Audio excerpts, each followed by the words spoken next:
Hey, Free Falcon here, and today we're going to be going over the Bartering Talent Tree today. So, this is the one I've chose to pursue because I spend a lot of time crafting and selling inside my shop. So, depending on which your playstyle is, it'll determine the best. But today we're going to be covering bartering. So, the first one here is essential. So you want to get your energy maxed out. So your first one starts at 10 and it works up to 50. So you get an additional 50 max energy. And then this is the even better one. So you get percentages or just straight up extra energy for every sale. So that gives an additional 10.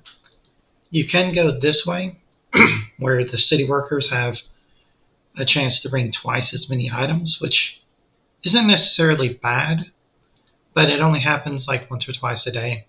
So I didn't feel like that was worth putting my points in, because you can see it's pretty expensive to get up into that.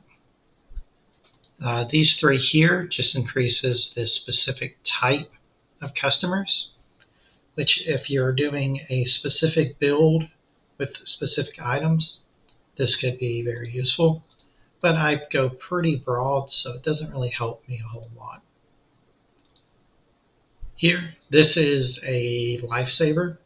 So you get, once you get it maxed out, you start at 150, 3, 500, and then 1,000. Once this is maxed out, you get 1,000 energy for every hour you're offline. So you can see in 5 hours, I can go from 0 to full energy, and that helps me get my surcharges off. Here, the trade slots can hold more items. This is very useful because I use the trade slots as storage. It also helps if I'm trying to offload a whole bunch of components or something like that. The tax not included, so discounted items sell at a higher rate. If you're doing a lot of discounting, which I do a pretty good amount, this is helpful, but it was the last thing I put points in. Though I think maybe it might be worth respecing and adding more of that because I discount a lot. So that additional 20% might be worth it. This here, resource workers visit, brings extra resources. I rarely ever buy these, so I don't think I'd ever put points in this one.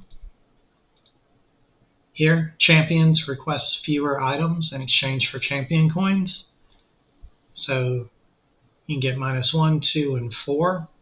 So whenever they come and they're trying to get stuff for their coins, this makes it 4 less. So a lot of times I only have like 1, 2, 3 items that I have to turn in.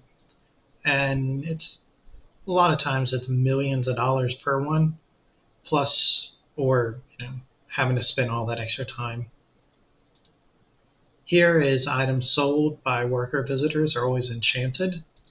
So +1 and +2 on items. So now whenever they bring their stuff, there's 2 enchantments on it, which is quite nice, which would be pretty well paired with this one. But I think the build I have is a little more streamlined of what I want. And then customers have a chance to automatically surcharge upon reaching the counter. And this is one of the best builds in the game, I think, and why I specifically go with this. So I have a 10% chance, so 1 in 10 of my customers automatically surcharge. So I try to stack up on tier 13 items with double enchantments that, if you remember, our double enchantments will get increased, so that makes it even better. Here, this is additional trophy. I think this one's actually a little bit wasted. Our guild almost always hits it. So if I had to respec, I think I'd probably take that one and put it down here and get that extra percentage. You can get Reinhardt to suggest the different items. and then it's just cheaper to do so based on that. But I don't usually have a problem with that. I don't think like a once a day item activation is worth it. Here, after buying an item and leaving, he may return. So once again, I think this is, try to stay away from like the once a day activations. They're just not as powerful, I think. And then enchanted items, double enchanted items are worth more gold when surcharged.